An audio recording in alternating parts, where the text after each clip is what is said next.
Good morning students. आज का हमारा टॉपिक है एंडोप्लाज्मिक रेटिकुलम अर्थात अंतर्द्रवी जालिका। ये कोशिका में पाया जाने वाला एक इम्पॉर्टेंट ऑर्गेनल है जिसे सेल ऑर्गेनल कहते हैं। ये लगभग सभी एनिमल सेल और प्लांट सेल में पाया जाता है। सिर्फ ये मैच्योर रेड ब्लड सेल्स और प्रोकैरियोट्स में नहीं होता है, अर्थात यूकैरियोटिक सेल्स में ये उपस्थित होती है। इसकी खोज पॉटर ने 1945 में की थी और इसी ने इसे एंडोप्लाज्मिक रेटिकुलम नाम दिया था।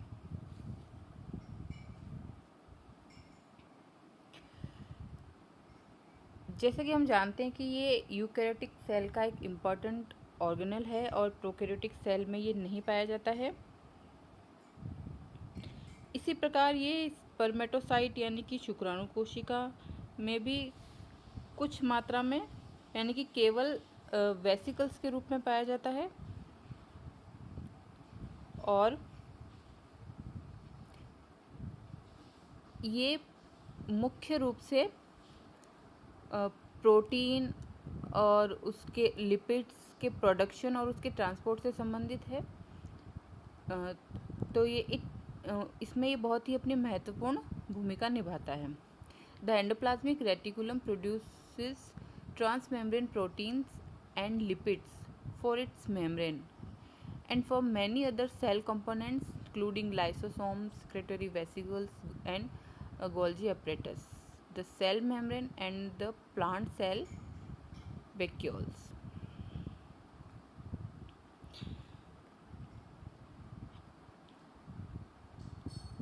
अब हम अगर इसके स्ट्रक्चर की बात करें तो एंडोप्लाज्मिक रेटिकुलम की जो संरचना है वो इसके मेटाबॉलिक फेज या अलग अलग परिस्थितियों के अनुसार परिवर्तित होती रहती है। जैसे जो छोटी कोशिकाएं होती है या जो मेटाबॉलिक रूप से कम सक्रिय होती है उनमें ये कम विकसित अवस्था में पाया जाता है, बाकी अन्य कोशिकाओं में अधिक विकसित होता है।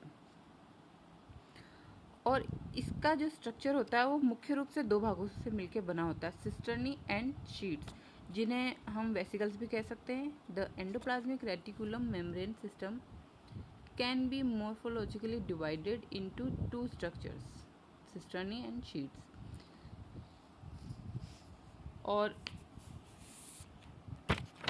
इनका जो संगठन होता है वो प्लाज्मा मेम्ब्रेन के समान ही होता है, अर्थात जैसे प्लाज्मा मेम्ब्रेन लिपिड और प्रोटीन से मिलकर बनी होती है वैसे ही उसी प्रकार से ये बने होते हैं। और ये सभी संरचनाएं एक प्रकार के तरल से भरी एक वैक्यूल होती है या वैक्यूल होती है जिसके अंदर द्रव भरा रहता है, उसे हम एंडोप्लाज्मिक मैट्रिक्स कहते हैं। सिस्टर्नी जो संरचनाएं होती है ये संरचनाएं ट्यूबुल से मिलकर बनी होती है। Cisternae are tubular in structure and form a 3-dimensional polygonal network.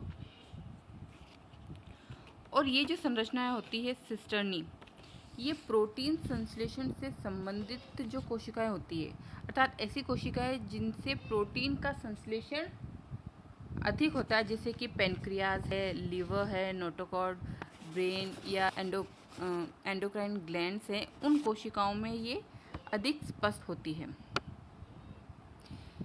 इनका जो माप होता है they are about 50 nm in diameter in mammals and 30 nm in diameter in yeast. Endoplasmic reticulum sheets, on the other hand, are membrane-enclosed, two-dimensional flattened sac that extend across the cytoplasm. They are frequently associated with ribosomes and special proteins called translocons that necessary for protein translation within the rough endoplasmic reticulum. इसी प्रकार जो endoplasmic reticulum में उपस्थित जो vesicle है ये flatten यानी कि चपटे वेसिकल के समान संरचना होती है और ये कुछ कोशिकाओं में सीरीज बनाते हुए भी पाए जाते हैं और ये परस्पर जुड़कर कई बार बड़े वेसिकल्स जिन्हें कि कैनेलिक्यूल्स कहते हैं वो भी बनाते हैं। जो पैनक्रेटिक सेल्स होती है उनमें भी इनकी संख्या अधिक होती है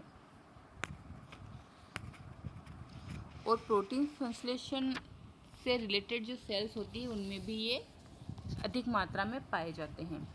endoplasmic reticulum is an extensive membrane network of cisternae या sac like structure which are held together by the cytoskeleton।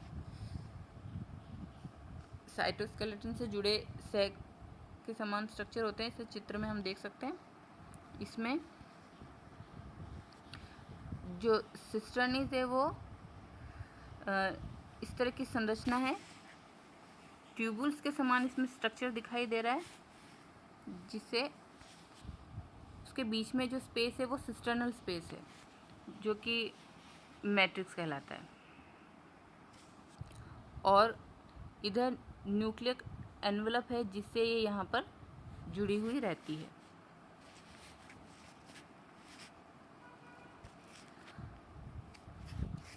The phospholipid membrane encloses the space, the lumen from the cytosol, which is continuous with the perinuclear space in animal cells, and the endoplasmic reticulum usually constitute more than half of the membranous content of the cell। इस प्रकार से इसमें जो ये phospholipid से बनी हुई जो मेम्ब्रेन है ये जिस स्पेस को यहाँ पर एनक्लोज करती है या एक प्रकार से जो ल्यूमन बनाती है वो इसकी पैरा न्यूक्लियर स्पेस केंद्र की जो स्पेस होती है उससे ये यहाँ पे जुड़ी हुई रहती है।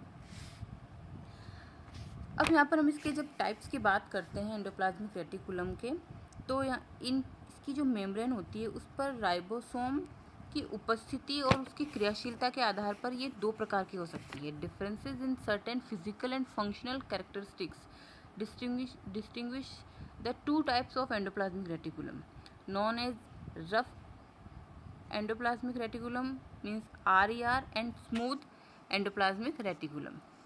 रफ एंडोप्लाज्मिक रेटिकुलम जिसे ग्रैन्युलर एंडोप्लाज्मिक रेटिकुलम भी कहते हैं, ये कोशिका द्रव्य के भाग में पाई जाती है और इस प्रकार के एंडोप्लाज्मिक रेटिकुलम की जो मेम्ब्रेन होती है उस पर राइबोसोम के पार्टिकल्स यानी कि राइबोसोम पाए जाते हैं, इसलिए ये खुरदरी दिखाई देती है, तो ये रफ एंडोप्लाज्मिक रेटिकुलम कहलाती है। The rough endoplasmic reticulum is named for its rough appearance which is due to the ribosome attached on its outer या cytoplasmic surface.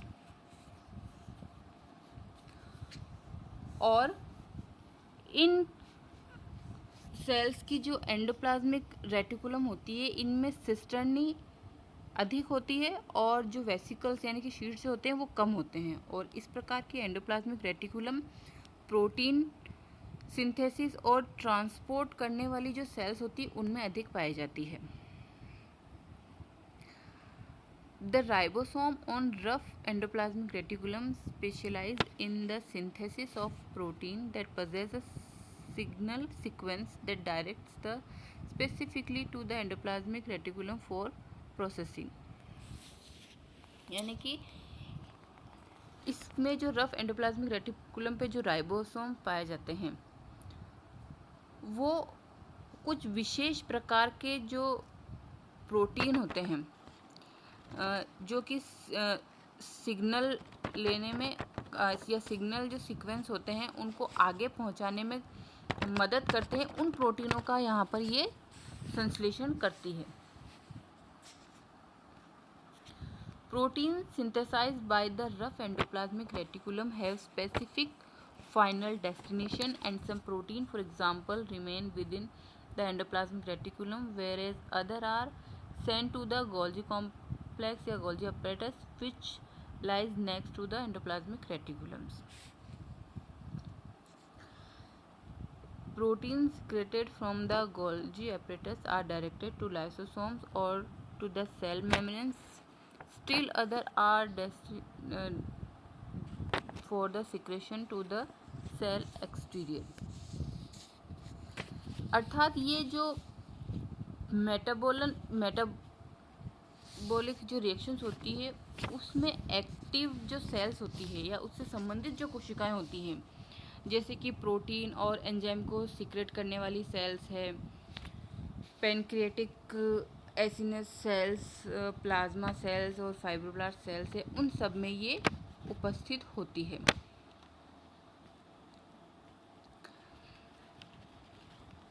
The rough endoplasmic reticulum is able to rapidly send signals to the nucleus when problems in protein synthesis and folding occur, and thereby influence the overall rate of the protein translation. इस प्रकार इसमें अगर किसी भी प्रकार की कोई समस्या अगर प्रोटीन सिंथेसिस में होती है तो क्योंकि ये डायरेक्ट न्यूक्लियर मेम्ब्रेन से जुड़ी रहती है तो उसे ये सिग्नल भेजती है और उसके कारण जो प्रोटीन ट्रांसलेशन की जो रेट होती है ये यहाँ पर इससे प्रभावित होती है. अब हम देखते हैं स्मूथ एंडोप्लाज्मिक रेटिकुलम, जिसे अग्रेन्युलर एंडोप्लाज्मिक रेटिकुलम भी कहते हैं. इस प्रकार के एंडोप्लाज्मिक रेटिकुलम की जो मेम्ब्रेन होती है उस पर राइबोसोम नहीं पाए जाते हैं, इसलिए ये चिकनी सतह युक्त यानी कि स्मूथ सरफेस वाली दिखाई देती है. इसे स्मूथ एंडोप्लाज्मिक रेटिकुलम कहते हैं. Smooth endoplasmic reticulum by contrast is not associated with the ribosome and its functions are differ. The smooth endoplasmic reticulum is involved in the synthesis of lipid, including cholesterol and phospholipids, which are used in the production of new cellular membrane. In certain cell types, smooth endoplasmic reticulum plays an important role in the synthesis of steroid and hormones from cholesterol. Protein संश्लेषण में जो निष्क्रिय कोशिकाएं होती है उसमें ये स्पष्ट रूप से पाई जाती है, और जैसे कि टेस्टिस, एड्रिनल ग्लैंड, और रफ एंडोप्लाज्मिक रेटिकुलम के विपरीत ये लिपिड, कार्बोहाइड्रेट और विटामिन आदि के मेटाबॉलिज्म से संबंधित जो कोशिकाएं होती हैं